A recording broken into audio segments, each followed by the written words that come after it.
वर्ष 2001 में जब संसद पर हमला हुआ था तो उसके बाद अटल बिहारी वाजपेयी सरकार ने बॉर्डर पर सेनाओं को तैनात कर दिया। जम्मू कश्मीर से लेकर गुजरात तक सीमाओं पर भारतीय सेना इस तरह खड़ी हुई कि आदेश मिलते ही हमला कर सके। पाकिस्तान को भी अपनी सेना सीमा पर भेजनी पड़ी। दोनों सेनाएं काफी समय तक आमने सामने खड़ी रहीं। दिसंबर से मार्च आते आते बिना युद्ध के ही पाकिस्तानी सेना की सांस फूल गई। उसके पास इतनी शक्ति और संसाधन ही नहीं था कि वो अधिक दिन युद्ध के मोर्चे पर खड़ी रह सके।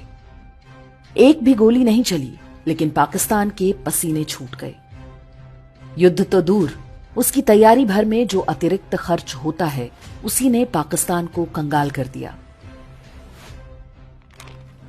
लेकिन तभी भारत में पाकिस्तान का इकोसिस्टम सक्रिय हो गया। मीडिया में ऐसी रिपोर्ट्स छपने लगीं कि थार के मरुस्थल में 51 डिग्री तापमान है। भारतीय सैनिक गर्मी से परेशान हैं। किसी भारतीय सैनिक के साथ कोई दुर्घटना हो जाए तो उसे खूब बढ़ा चढ़ाकर छापा जाता। बताया जाने लगा कि जवानों का मनोबल टूट रहा है। Times of India, India today, NDTV जैसे मीडिया समूह ने खूब नौटंकी की। 10 महीने बाद जब भारतीय सेनाएं छावनियों में लौटी तब तक पाकिस्तान दिवालिया हो चुका था। उसकी सेना इतनी बुरी तरह पस्त हो चुकी थी मानो युद्ध हार कर लौटी हो। लेकिन मीडिया ने इस बात को बिल्कुल भी प्रमुखता नहीं दी। उल्टा वाजपेयी सरकार पर ताने मारे गए कि जब युद्ध लड़ना ही नहीं था तो सेना क्यों भेजी। भारत की स्थिति आज उन दिनों की तुलना में बहुत मजबूत है। पाकिस्तान भारत से लड़ने आया तो पीछे से बलूचिस्तान और तालिबान वाले तैयार बैठे हैं। चीन अमेरिका के साथ टैरिफ वॉर में व्यस्त है।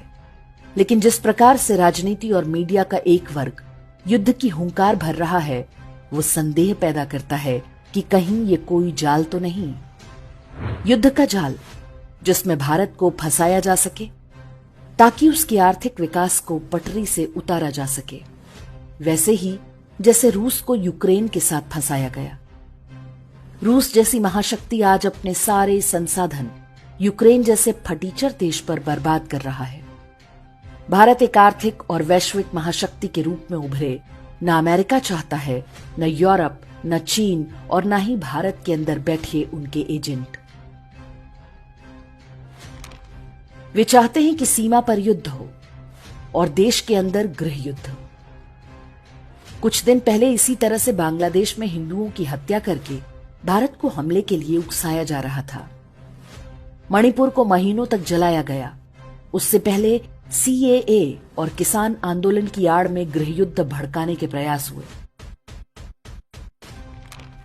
यदि हम सोचते हैं कि राहुल गांधी केवल छुट्टी मनाने और आराम करने अमेरिका गए थे तो ये हमारी भूल है। असदुद्दीन ओवैसी जैसा जिहादी यदि आतंकवाद के विरुद्ध बोलने लग जाए तो मतलब दाल में कुछ काला है। भारत और हिंदू विरोधी ग्लोबलिस्ट शक्तियां अपने प्यादों से वजीर को घेरने के प्रयास में हैं। कुछ तथ्य हैं जो हमें ध्यान में रखने चाहिए।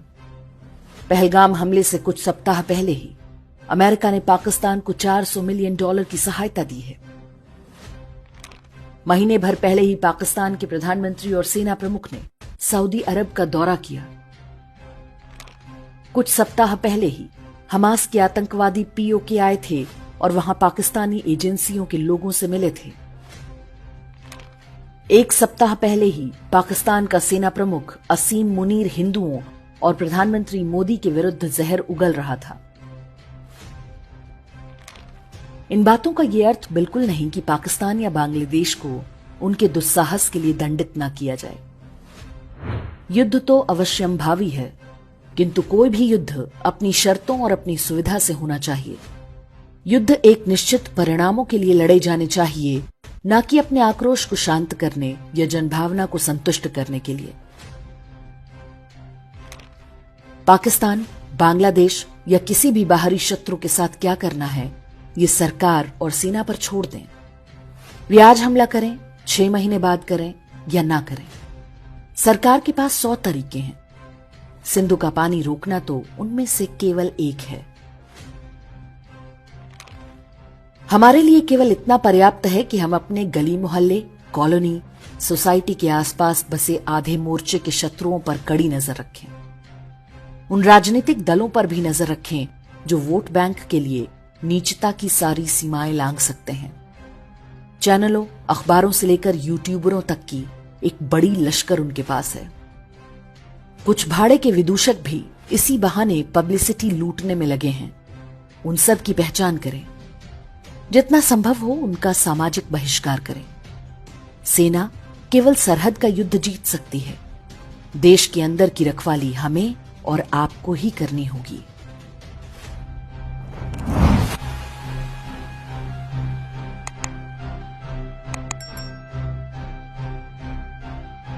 इंडेक्स ऑनलाइन के वीडियो समाज को समर्पित हैं। आप इनको डाउनलोड करके जैसे चाहे वैसे प्रयोग कर सकते हैं।